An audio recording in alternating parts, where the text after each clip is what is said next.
photo today. I've got 10 minutes. We're going to talk a little bit about some of the mistakes that entrepreneurs make. I thought it was perfect timing for the simple fact that we're going into a new year. And you may not consider yourself an entrepreneur, but we're all in sales, right? You're selling yourself, you're selling your services, and that entrepreneur mindset is really going to help you either way. So I think we're a little bit of entrepreneurs too. So the subtitle is Why I Am Making More Money. So we're going to talk about that. So what are some of the challenges of being an entrepreneur, right? I've talked to Randy and John, I know you guys, and we've had conversations on, the pros and cons of being an entrepreneur, but there's some challenges too, but you can mitigate that or limit that risk by looking at some of this. So some of the challenges, A, you got to build your brand. Why you? Why should I use you as opposed to somebody else? I was just talking to Chad as well in regards to what your services are, and I'm thinking, okay, I know 2 or 3 people that are kind of in that same world. So how do you differentiate yourself and build your brand? We look at you versus the competitor, working on your business as opposed to just in it. Prime example, you're talking about the ambassador, and that's a good tie-in to what your business is, but you weren't actually working on your business. Right. And what that means too is a lot of us get ground down into the day-to-day of sales, especially as an entrepreneur, making money happen, and forget to pull back that 50,000 foot level and really focus on making a better machine, so to speak. Being on your own, that's a big challenge too. Who's going to pump you up when you're down? Because we do run into that stuff. Daily motivation and accountability. I don't know about you, but I accept my excuses fairly easily when it comes to getting out. It's cold. I didn't want to run this morning because it was cold. Why can't it be like this? But hey, you got to kick yourself in the butt sometimes. Running both sales and op, wearing those multiple hats, consistency and income. I work with a lot of clients that are business owners or realtors. They're 1099 that 1 month they're way up, 1 month they're way down, 1 month they're way up, 1 month they're way down in their income. So how do you figure that piece out too? Improving your skills on the go. Bottom line, it ain't easy being an entrepreneur. Okay, it's not for the faint of heart. So number one, not having a plan, and that's everything. I talk to a lot of people that have you done your 2020 goals? Yeah, I've thought about what I want to accomplish in 2020. No. That's not what I mean. Randy's shaking his head. No, you got to write them down. They got to be clear, concise, measurable. Same thing with your business. What do you want to do?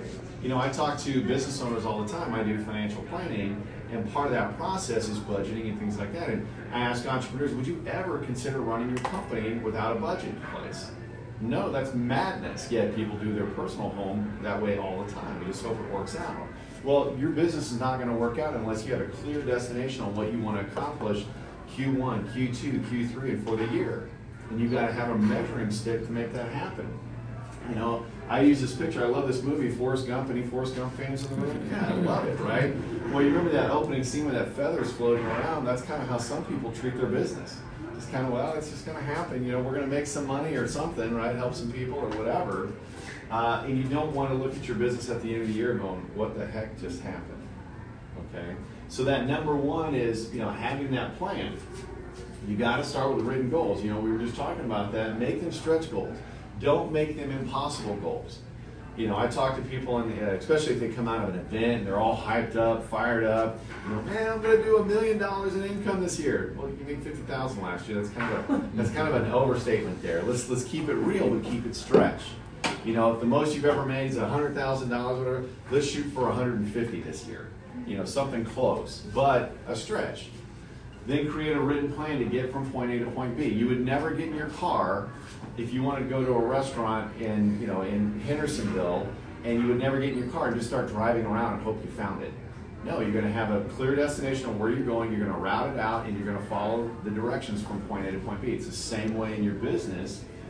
Refer to the plan monthly, weekly, or even daily. That's something where my organization we fell short last year. We were doing the monthly. We were doing the quarterly and the annual, but we weren't looking down to the day-to-day. And what happens, like I said, I'm pretty good at accepting my own excuses. It's like, I'll get to it tomorrow. Well, all of a sudden, it's like January 28th. It's like, crap, I got to get it on, You go out and hump it for a couple of days and you fell short.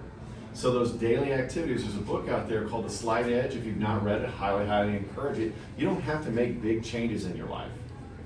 Little tweaks, and you'll be amazed at what will happen down the road for you. So you need to sweat the details, and the details will sweat you. You've got to know your numbers. What are you trying to accomplish? How many people do I need to talk to each day? based on my conversion ratio to get to the number of clients or number of businesses or whatever the case may be. And you got to know what's going on daily, weekly, and then monthly on that. And how do I back into it? A goal without a plan is just a wish. I love that. A goal without a plan is just a wish. So if you've got goals set for 2020 for you, for your business, you haven't written them down, you don't have a plan, you're just hoping it happens. And odds are it's not. Success doesn't just happen. Big mistake number 2, lack of time management. Again, Randy and I had a great conversation, big volunteer heart. He was helping out the local chamber with the ambassadorship, and it was burning out a lot of daylight. Last couple of years, I was doing a travel coach for a baseball team, youth baseball, and it was a 20-hour-a-week job. And I was stressed out because I didn't have enough time for getting, my success goals at work, and I had to give up the baseball. I hated it, but you got to do what you got to do, right? So this is more to stay in the time. I'm dating myself. Some of you don't even know who that is. But again, you've got to have that time management. I'm not going to go through all this, but you look at big mistake number 2 of not having a calendar and using and sticking to that calendar and being intentional about that calendar. Don't just write down an appointment. If you've got things you want to accomplish, like 9 to 1, 9 to 11, I'm usually making phone calls. 11 to 1, I'm out and about doing things like this, meeting people. 1 to 3, 1 to 5, I'm doing interviews if we're hiring people. And then from 5 to 7, I'm usually working with my families because they have jobs and they need to be in the evening hours. Do you have to determine what your core money-making activities are? We get sidetracked in a lot of what I call stuff, right? And what I mean by that is that crap that you're doing at work to feel busy, but it's not actually making money, okay? Well, I gotta get my website, I gotta make this flyer, I gotta go do this, or I gotta go do that, I gotta work on my envelopes and they gotta look pretty. No, we've got money-making activities in my business. You're either, with a client, right? Helping them out, getting their financial house in order, or you're on the phone setting an appointment, or you're out meeting people to get that message out, to get a phone number, to have a conversation with them later. That's it. Anything else is a non-money-making activity, and it's more of that stuff, right? Not that some of that's not important, but you've got to keep your hand and make sure you're spending the majority of your time on the money-making activities. Create that daily calendar, starting early and finishing late. I gave a speech, a presentation a few weeks back in regards to, how would you like to have an extra 6 months of your life? I can give it to you like that. Get up 1 hour earlier. That's it. Wake up 1 hour earlier. Get out and about, do your thing, whether it's exercise, have quiet time, plan out your day or whatever. You do that over the next decade. We're in a new decade. I just added 6 months to your life that you would have just slept away. And it's just little tweaks like that, right? Have a business, personal, and family time built into the calendar. I was just talking to this with Miss Lori. You've got to be intentional about your day, your week, your life. And you don't want to carve out too much time trying to build your empire and leave out those family members and take time away from them. So you've got to focus on your business, you've got to focus on your personal, you've got to focus on everything else. But again, you've got to have that plan and be intentional about it. Be disciplined in making your calendar your priority. Live and die by the calendar. Okay? And I'm talking even blocking out time for your special honey bunny to go to a date night or whatever the case. Put it on the calendar. So the other piece is never give up, that persistency piece. And I see this all the time too. You'll go out and you'll crush it for a couple days. And then you'll hit the autopilot, put it on coast. And then the next thing you know, you wake up and you lost 2 or 3 days. Well, you do that a couple times a week. Well, the next thing you know, you've lost a whole week in your month. And that adds up. And you've lost 12 months. That's 12 weeks that you kind of coasted when you didn't really have it on the gas down. Or the pedal down, rather. So the persistency piece, persistency is a noun, right? Firm or obstinate continuance in a course of action in spite of difficulty of opposition. Okay?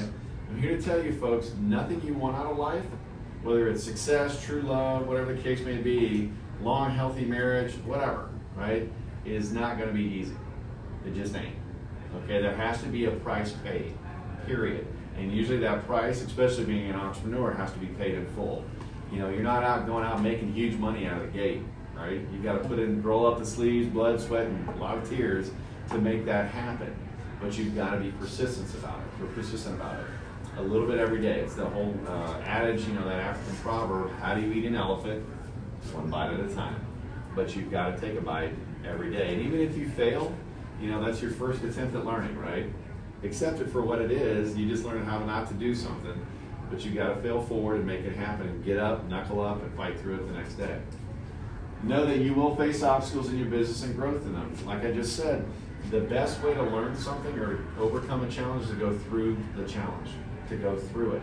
Because what's going to happen, even though you're experiencing it, don't get me wrong, you want to avoid some things, right? Like I don't want to learn what it's like to get a DUI, so I'm not going to do that. But you know, the things you deal with on your personal life, you know, on your work and things like that, your company, you've got to just work through that and take it for what it is. Don't feel like you're getting beat up. Feel like you're learning. One of the challenges I had was if I had somebody that didn't show for an appointment when I was first early on, I'm like, oh my gosh, this isn't working, people don't want to hear from me.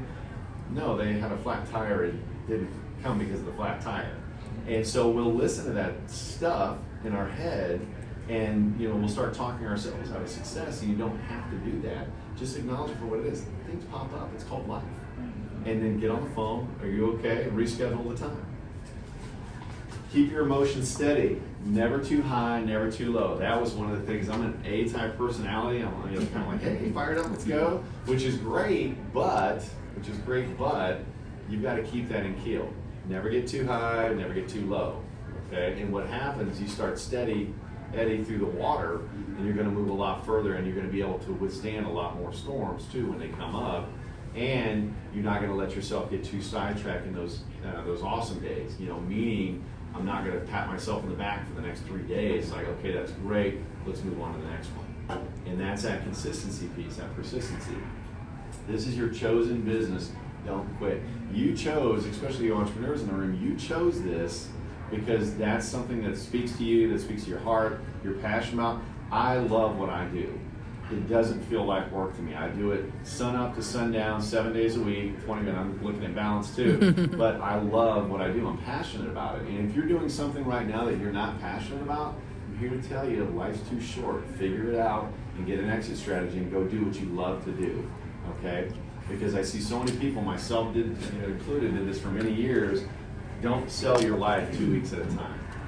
Okay? Find what you love and figure out a way to get paid for it.